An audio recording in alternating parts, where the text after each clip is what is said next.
тут есть разные люди и творческой, и гуманитарной профессии, и медицинской части.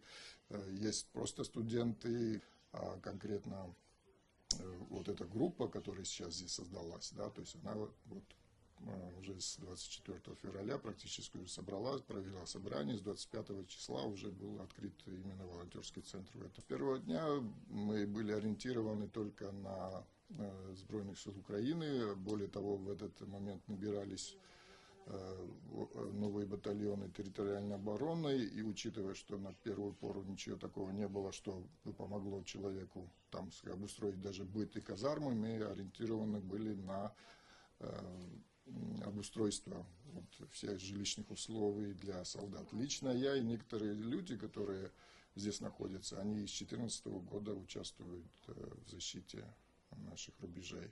У нас больше упор в последнее время делается на медицину. Так получилось, что у нас есть врачи, которые больше в этом разбираются. Более того, сейчас уже пошли люди-беженцы, переселенцы, которым тоже нужна была помощь в виде той же еды, вещей. И, соответственно, параллельно мы занимаемся этим вопросом тоже.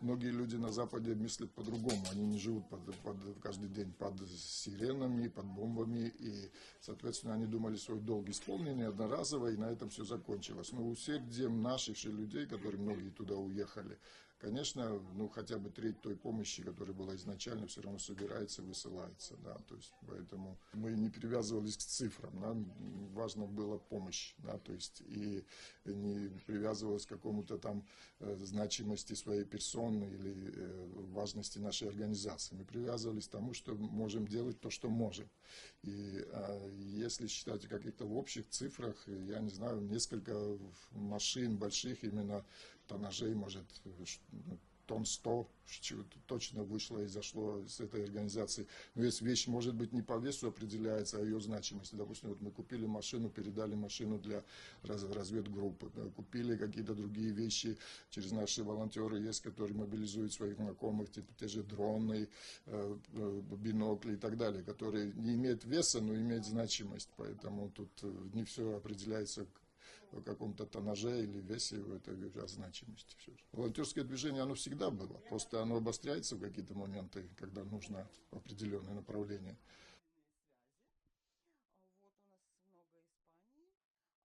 Я просто узнала, что мои знакомые везут куда-то там волонтерскую помощь. Я говорю, ой, я тоже свои вещи привезу.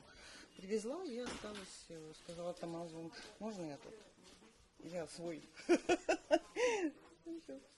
Ну, так как у меня все-таки нет специализированного волонтерского образования, ну, вот я не медик, я не рукодельница, я здесь вот сортирую, когда идет поступление, какое-то сортируем по местам, чтобы было понятно, где что хватать, когда приходит запрос.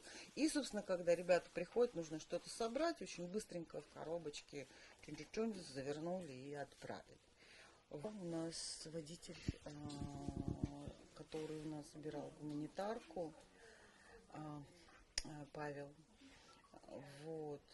Я помню, что я как раз в этот день, я ему собирала эти коробки, и он мне сказал, у него маленькая дочь, 2 годика, вот, и он мне так доверительно сказал, что, знаешь, как он мне каждый раз, когда я прощаюсь, он мне говорит, Вася-сяся, Вася-сяся, папа, папа Вася-сяся. Папа Вася-сяся не дает мне спать, потому что именно после нашего разговора он пропал, нет с ним связи. Вот, но есть надежда, что он жив. Вот наши ребята ищут его по разным каналам. Есть информация, что он, еще 2 его друзей, напарников, которым было 3 машины, вернее, 3 человека, они по разным адресам развозили эту гуманитарку, что они в Симферопольском СИЗО. Ну, есть надежда, что они живы. Нам хотя бы узнать, что они живы, передать это им семьям. Когда приходят люди и говорят, что я же ничего не могу, чем я могу помочь. А можем все помочь, просто поддержать, просто хорошее слово. И так наша подруга, которая делает мотанки, она говорит, я даже не знаю, вот надо эти мотанки или не надо. Рикет, ты даже не представляешь, насколько ребята благодарны и насколько они рады вот этим вот мотанкам. Поэтому это надо. Это надо. Кто-то умеет сети плести. Это вообще надо. Мы передали очень много маскировочных сеток нашим ребятам, которые сегодня пользуются. А вот это вот я хочу показать то, что делано уже нашими руками. То есть мы садимся, провели пару мастер-классов по мокрому валянию и сами удивились, что у нас так получается здорово. Поэтому идея хорошая. Мы, наверное, такие вот картинки будем тоже выставлять, наверное, на сайт. Люди получат память, а мы хотим, конечно, получить какие-то, ну, хоть пусть это будет 20 гривен, кто-то может перевести, пусть 50 какие-то деньги, но это деньги идут точно туда, куда надо. За эти деньги закупается, я скажу, даже тот же бензин, который надо потратить для того, чтобы довести в Херсонскую, да, на границу Херсонской области, на передовую. К сожалению, эти деньги тоже надо откуда-то взять. Эта война, к сожалению, она не может быть в стороне от кого-то.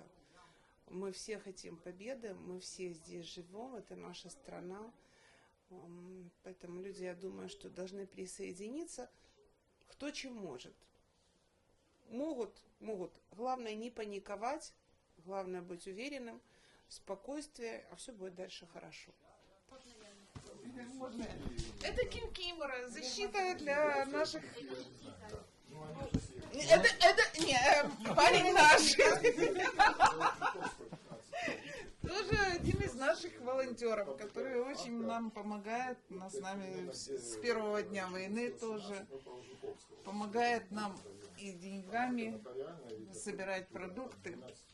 А вот вещь, которая на нем, да, это кикимора, защита для наших ребят, разведчиков. Будем передавать на первую линию войска, чтобы наши ребята были повністю снабжені всім необхідним. Якщо одна людина цим займається, то десь тиждень. Якщо дві людини, то можуть за 5 днів, може... 3-4 дня, да. Ну ось цю робило 5. С понедельника по субботу, да.